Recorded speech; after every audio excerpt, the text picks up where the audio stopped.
Okay, fine. First, first I will take a diagram.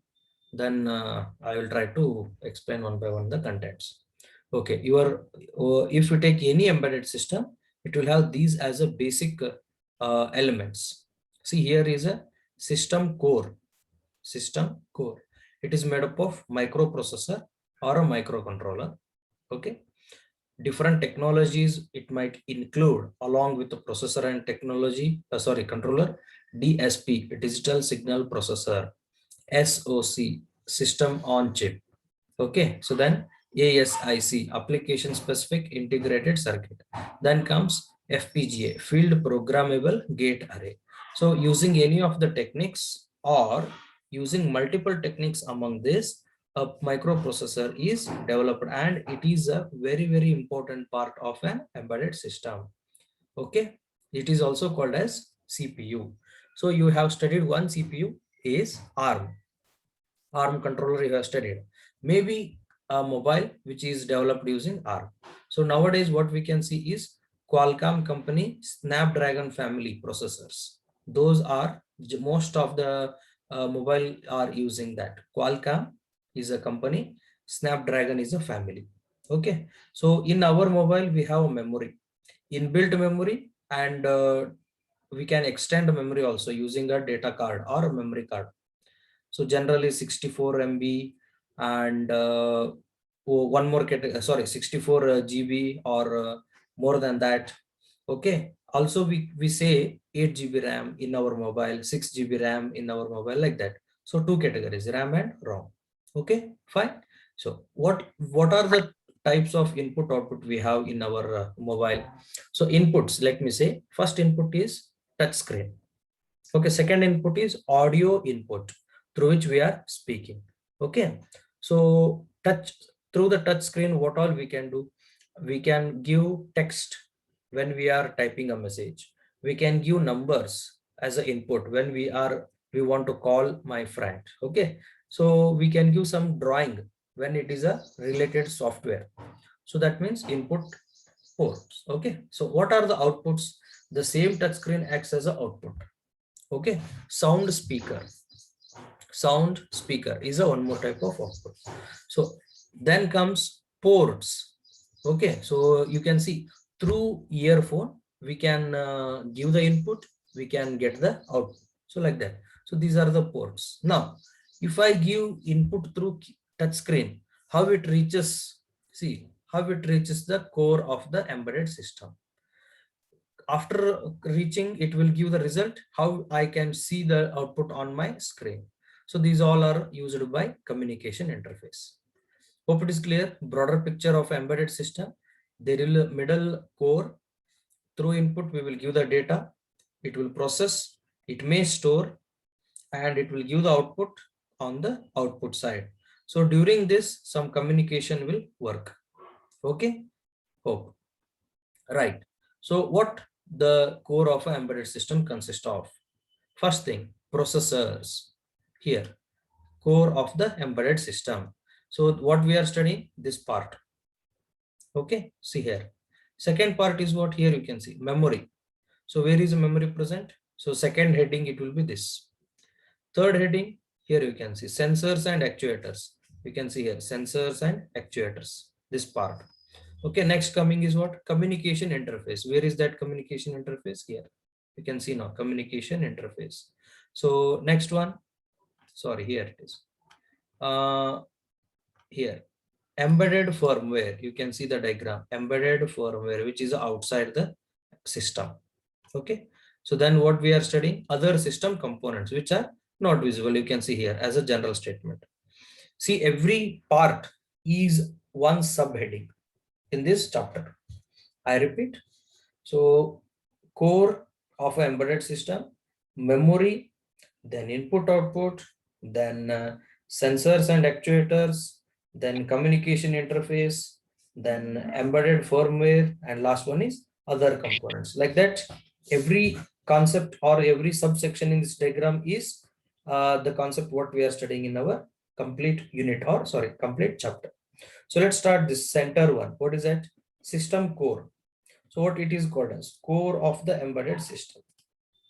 I mentioned here how it is made up of. It is made up of either a microprocessor or a microcontroller. Okay, with the technologies of ASIC, DSP, system on chip, FPGA. So we have to think and study whether it is only microprocessor, only microcontroller, microprocessor with DSP, microcontroller with ASIC, microprocessor with FPGA. Like that, we have to study all. Let's start the first one, core of the embedded system. Okay, so what we call this as ALU. Okay, so why we call it as ALU is it is going to accept the input. Okay, it will accept the input and process the input and give the data. So what are the types of these core? So first thing, general purpose or a specific purpose. General purpose or specific purpose processor. Second technology, application specific integrated circuits. Third technology, programmable logic device.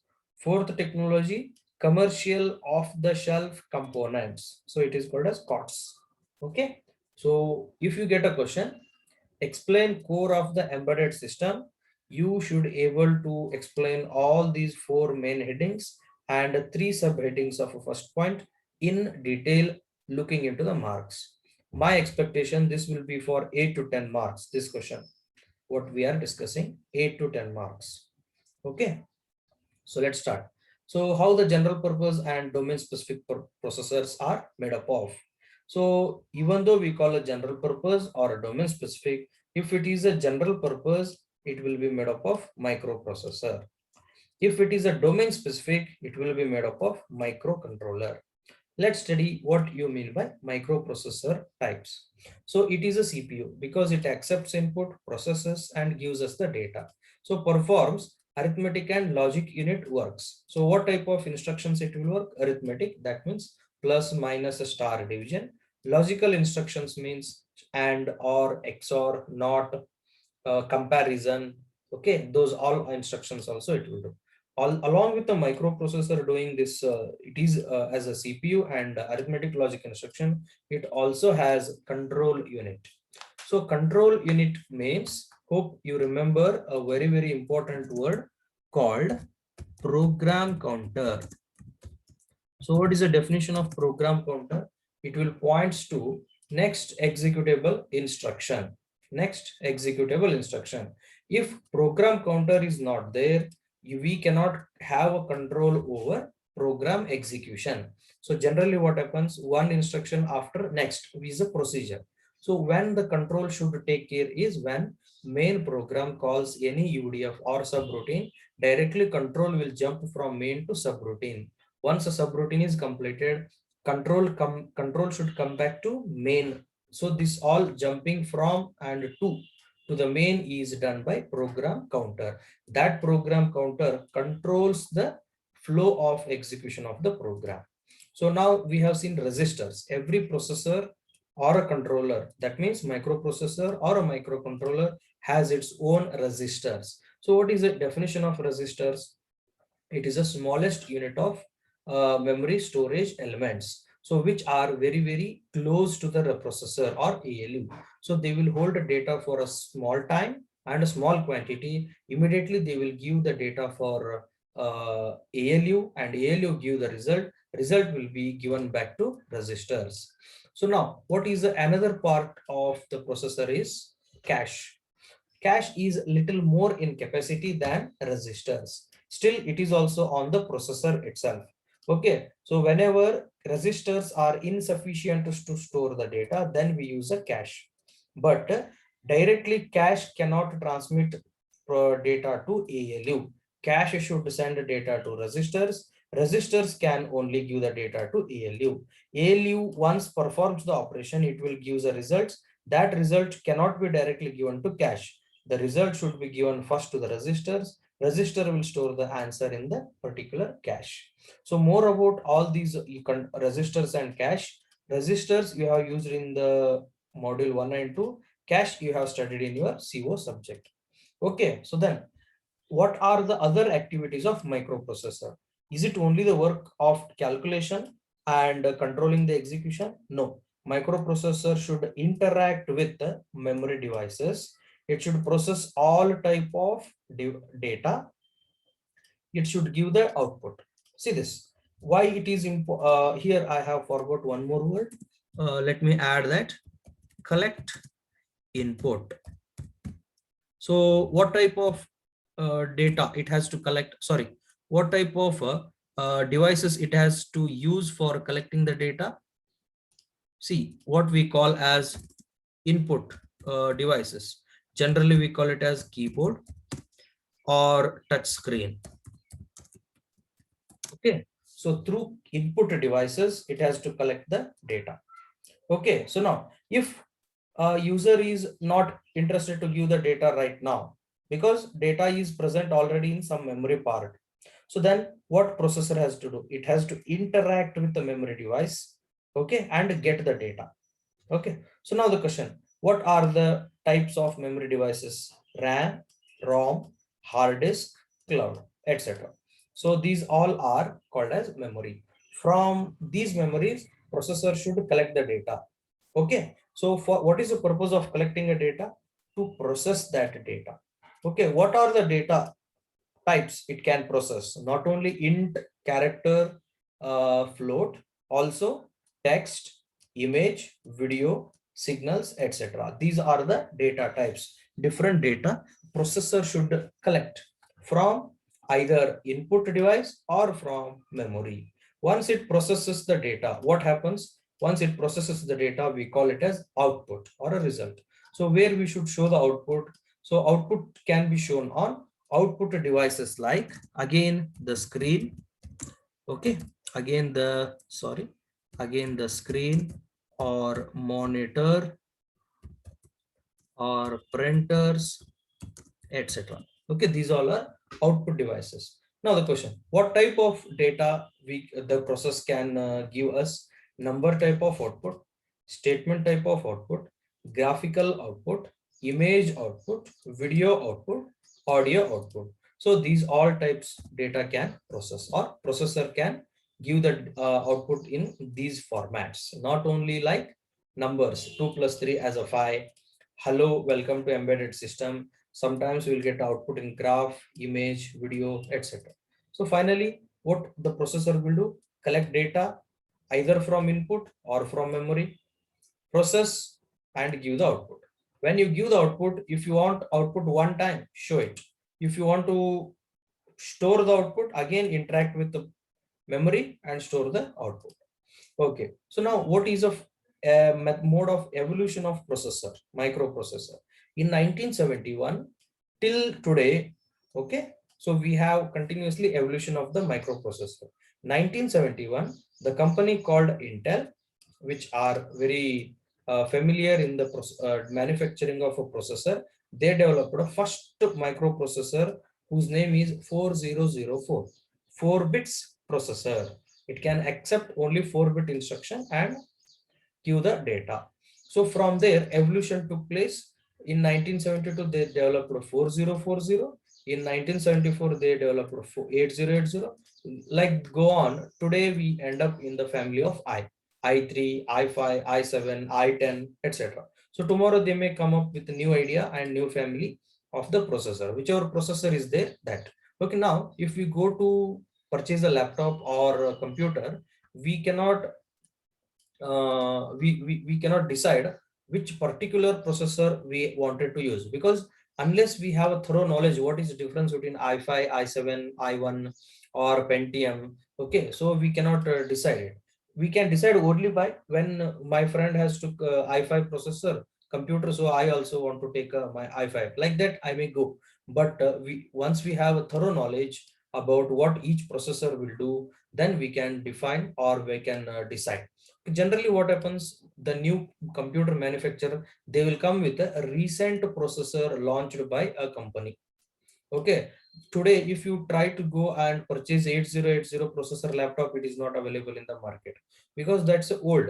So what hardware manufacturers like a Dell, HP, they will do is they will buy bulk processors recently manufactured by the Intel or any of the manufacturer, and they will include them such a processor in their embedded system, and they will try to launch that in the market.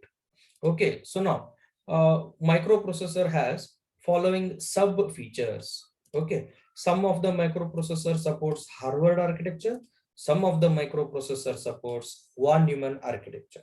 Okay, so what these are in this concept only we have every definition.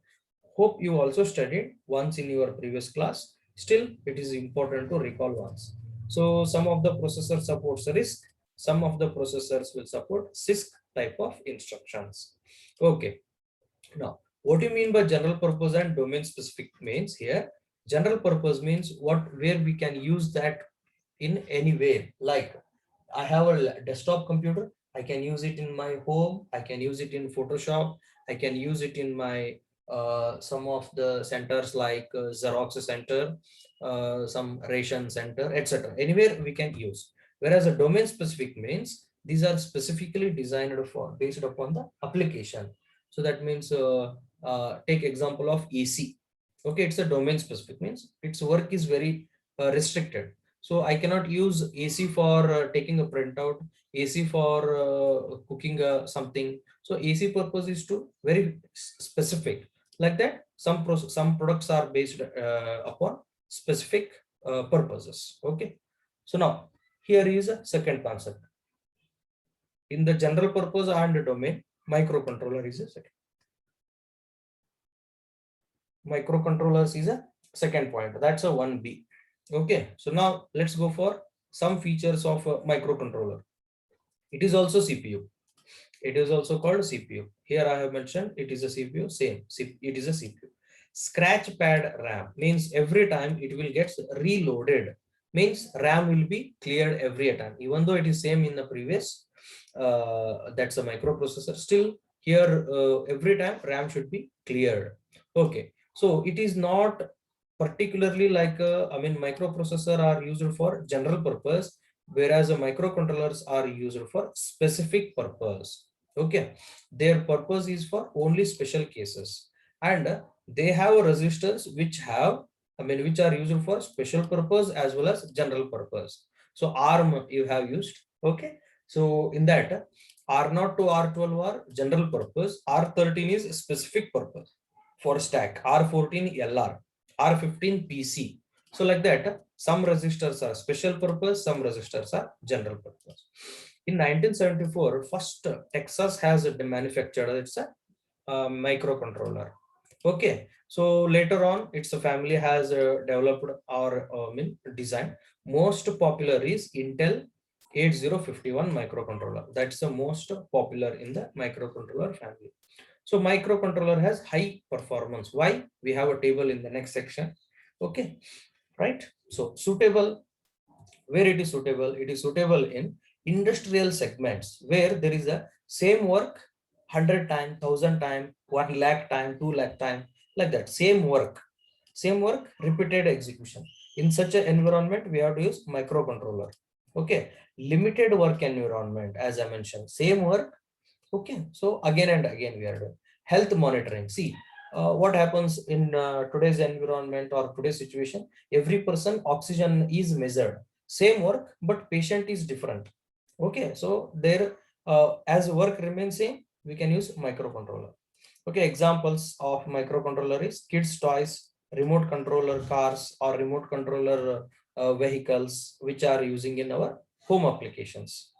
Okay, some of the extra features of microcontroller: analog to digital conversion, digital to analog conversion. You have studied this in your ADE. I think, hope you recall once. Analog to digital conversion and digital to analog conversion. Those are inbuilt in microcontroller. Networking and bootable devices are also available in microcontroller. Okay, so one difference between microcontroller and microprocessor, what we are going to study here is, please concentrate. So left side we have microcontroller, right side we have microprocessor. See the speed, microcontroller is slower because it is doing same work again and again. Definitely it is slower.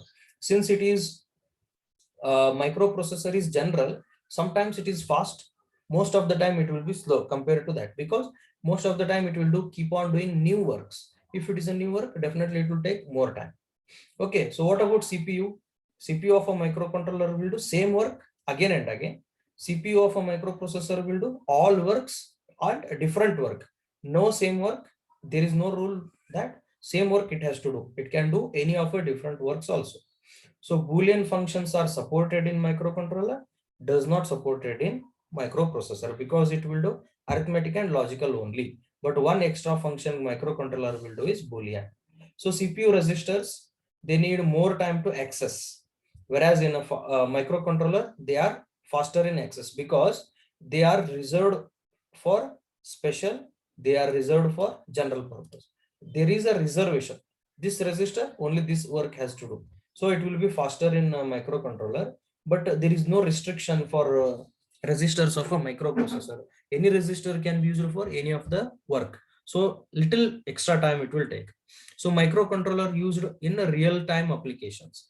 Okay, whereas a microprocessor used in desktop, laptop, servers. Okay, even though they are slow, still we are using because they are fixed to do any kind of work. But a microcontroller, we cannot expect all works from it. Very simple way, AC is a microcontroller, laptop as a microprocessor. Okay, so microcontroller supports a real-time operating system, whereas a microprocessor supports a real-time operating system plus kernel-based services. Because of this extra feature, it will take a time. Okay, bitwise operations are supported, but supported in microcontroller, does not supported in the microprocessor. So like that, I have listed. Okay, so one more important thing is multitasking is not possible in microcontroller and is possible in microprocessor. Multitasking, see that AC cannot do two more works, two or more than two works. Only it can do one work. Okay, like that it is fixed. Whereas a microprocessor can do works. See, my computer can download a file from internet. Also, it can give us a printout. But same like this, two or three works not possible to done by any of the microcontroller. So some examples are given. Please go through with this slide. It's a very simple one. Okay, the next third point in the core of embedded system is DSP, digital signal processor. So slight different and new concept for you because the other two you have studied. Okay, so what do you mean by digital signal processors? They are 8 bits or 16-bit or 32-bit processor. Okay, they will not process text image, but instead they process digital signals through the communication. So, okay, see, if you want to communicate with your friend over the mobile, then whatever he is speaking from other side is called as a signal. Okay, that has to be captured and processed and converted into voice. Okay, then only you can hear the sound of the person who has taught other side.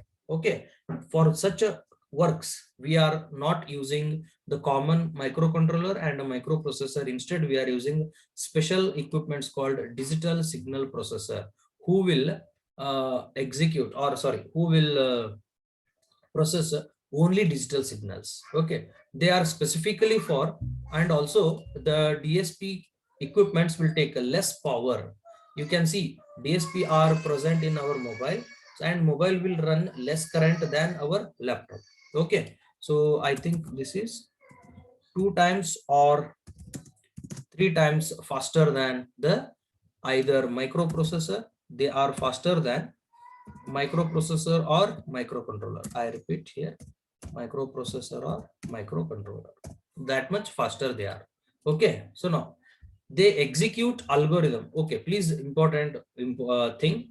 Microprocessor and microcontroller, they execute an algorithm in software, whereas DSP execute algorithm in hardware. So hardware means what? Simple way. What we can just imagine for one example I would like to give you is, I have prepared one, we have developed one robot. One robot has two hands, another robot has four hands. Okay, four hands. So where we can expect more work of lifting weights from one place to another with the robot which has four hands, because hardware is more and lifting is done by hardware. But what happens in the microprocessor, it will find out a way so that with the same hardware it will do multiple times, because software, we are doing work on software, but a DSP execute work on hardware. So it will be definitely faster.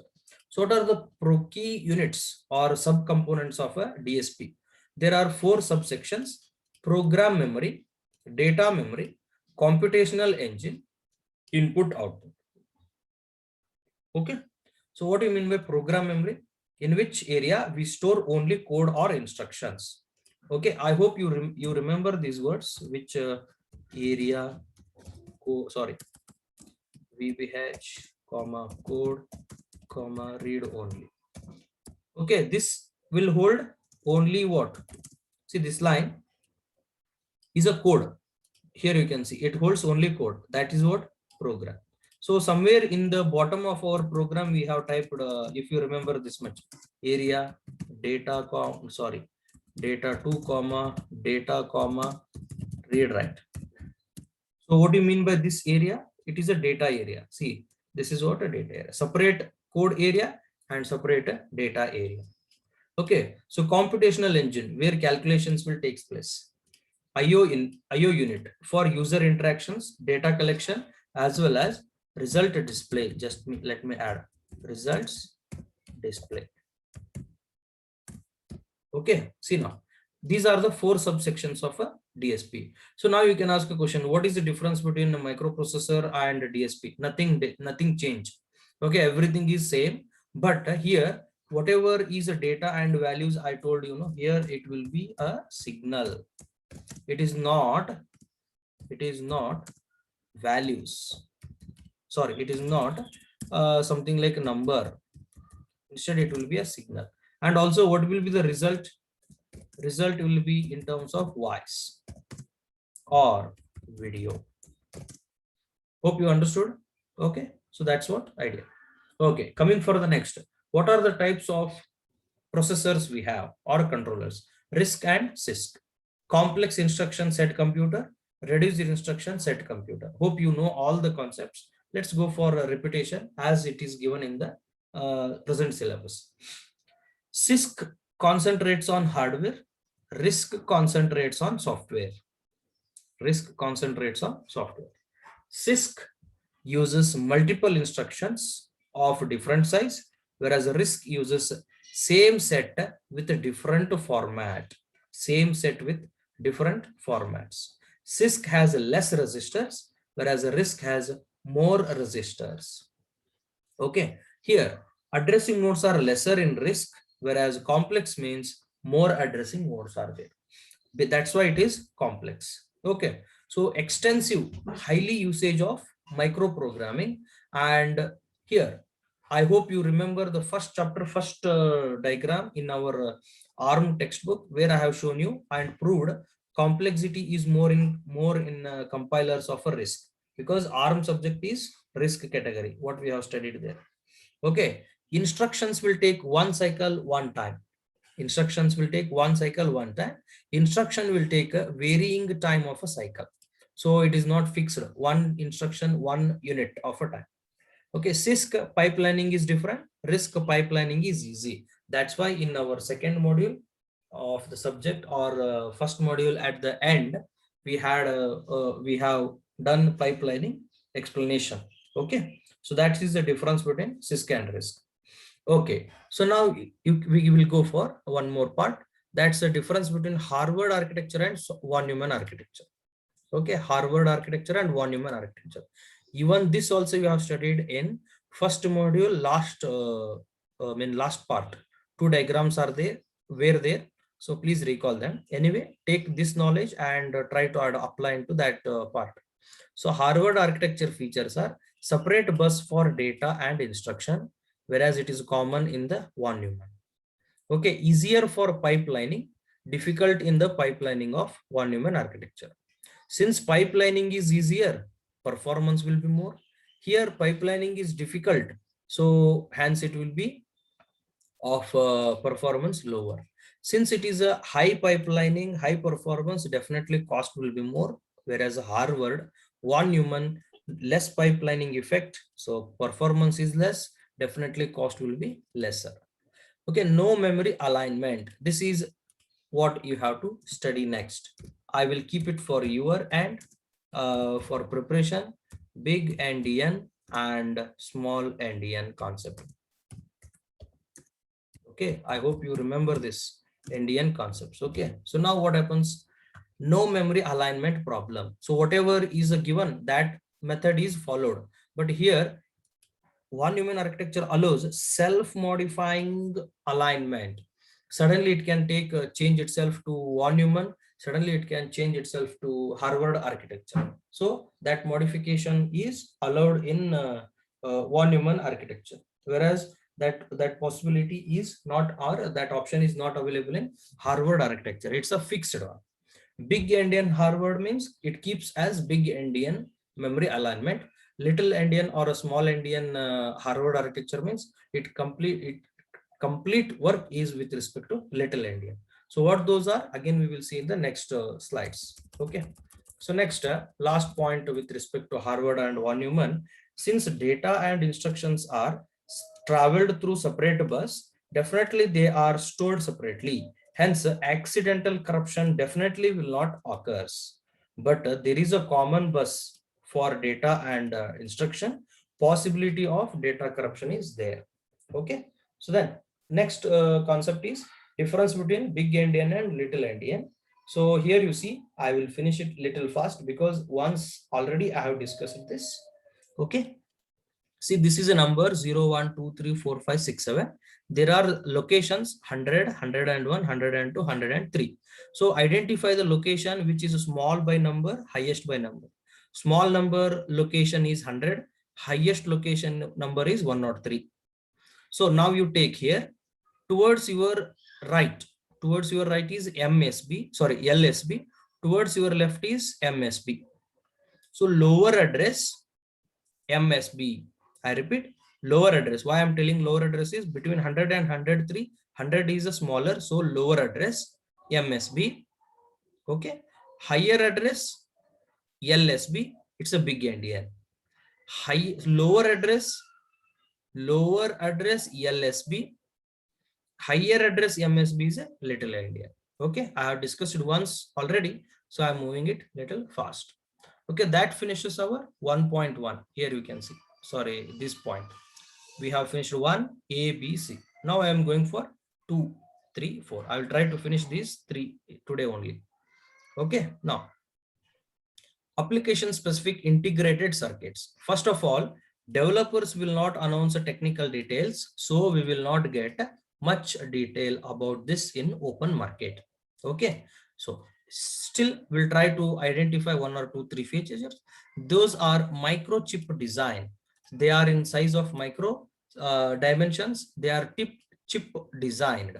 Okay, and their performance, as the word indicates, it is a specific application. They are done for specific application. Hence, they do specific function. They will not do many of the works. Since they are in a micro size, definitely smaller in the dimensions. Okay, and one more point is they are, what is their work? It is defined only during a fabrication. So that means what? During manufacturing, their work is fixed. We cannot change their work. See, computer, today I will bring a computer hoping that I will use only in my room. So my friend will take him to his Photoshop. He may use the same computer. So that means what? Here, its function is not defined. This laptop function is not fixed. But whereas ASIC functions are fixed, and those functions are during fabrication only decided. It can do only these many works, no more extra work. So they are one time developed. Okay, that is what small explanation about ASIC. So coming for third point here, that's a programmable logic device. Okay, I hope you have studied in your previous subject PLA and PAL, programmable logic array and programmable array logic. The mixture of both concepts is programmable logic device. So when we have to use, whenever we are connecting device to device, hope you remember the set of AND gates are interfaced with set of OR gates. Second case, set of OR gates interfaced or interconnected with set of AND gates. Like that, in such a situation, we are using programmable logic. So that means what? We can modify the program. Whatever is logic is there, we can try to modify.